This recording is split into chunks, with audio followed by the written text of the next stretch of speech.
My name's Neil. Lovely to see you. I wrote a story all about a theatre. All about a theatre mouse, actually. This is my story, and it's called Freddy's Big Break.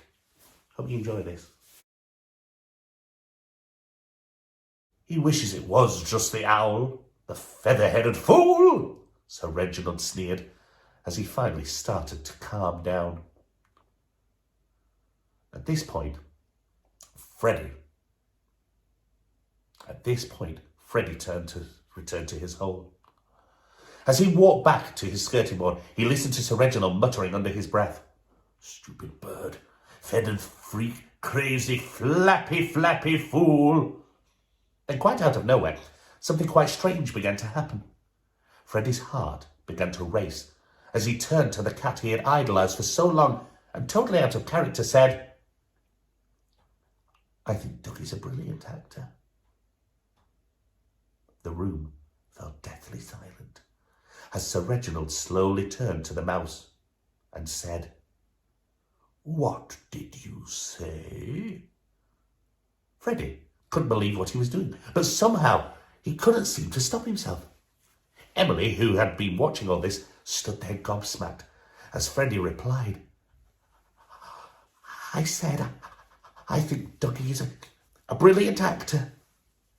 The cat stood up as Freddy took a deep breath and exclaimed, "And more importantly, he's a nice person, which is far more than anyone can say about you."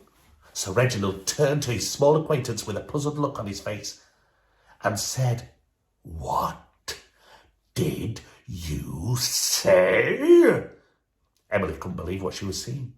Freddy gulped and repeated, "Ducky's a brilliant actor and a really nice person, and..." He took a big breath. "And..." He took a really big breath. "And you're not." There was stunned silence, and for a brief moment Freddy thought it was over until that word fell past his teeth and over his tongue. "So there, Reg." Sir Reginald had never been so angry or insulted in his entire life. He was no longer red with rage. He was now positively purple as he shouted, "How dare you talk to me like that, mouse? Who do you actually think you are?" "Who do I think I am?" said Freddy, as brave as any mouse in the history of mice. "Who do you think I am?" And then he erupted, "I think I'm that mouse who has been running around after you for so long. You've forgotten who my name is. My name is Freddy, not Mouse, and I'm sick of you tidying up after you, cleaning up after you, getting you dressed, combing your fur, and doing whatever you tell me to. And what for? Nothing, that's what.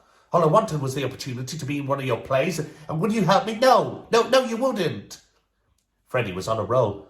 He never let this feeling come out like this before, and now he couldn't stop it.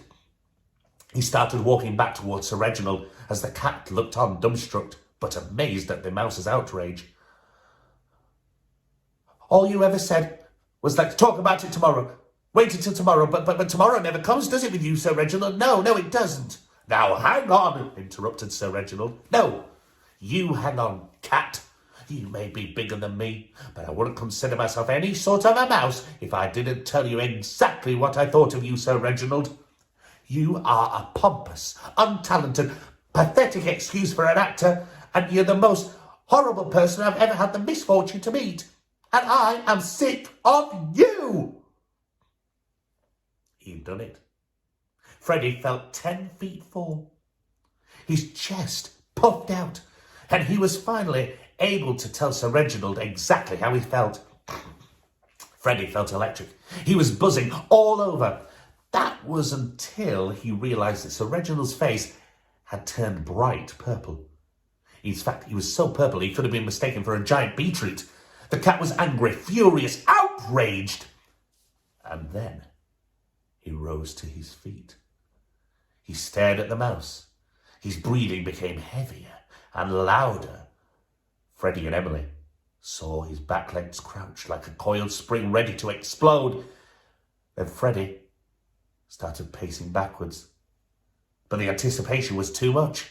Emily shouted, "Run!" when Sir Reginald pounced from the dressing room table to the floor and chased after the little mouse. There was a look of anger in his eyes, and every muscle in his body was pulsing.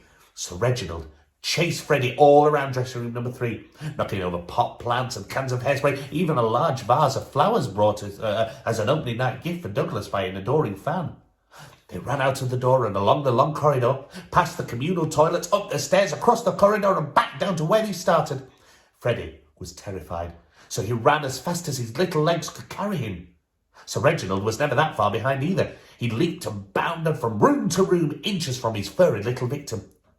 Seeing Emily inside the hole in the skirting board, Freddy knew that this was it. He pushed harder than he had ever pushed before and finally made it back to the hole. He was safe. For now. He turned to see Sir Reginald bounding across the floor of dressing room number 3, but there was no way he'd be able to fit in the hole. Was there? Suddenly, Sir Reginald started sliding on the wet wooden floor from the knocked-over flowers. He slipped on his back legs. Then his front legs started to give way too. And before he knew it, the cat had gone crashing into the wall below the dressing room table, where the skirting board became the entrance to the mouse's home. "Emily, come quick! It's Sir Reginald. There's been a dreadful accident."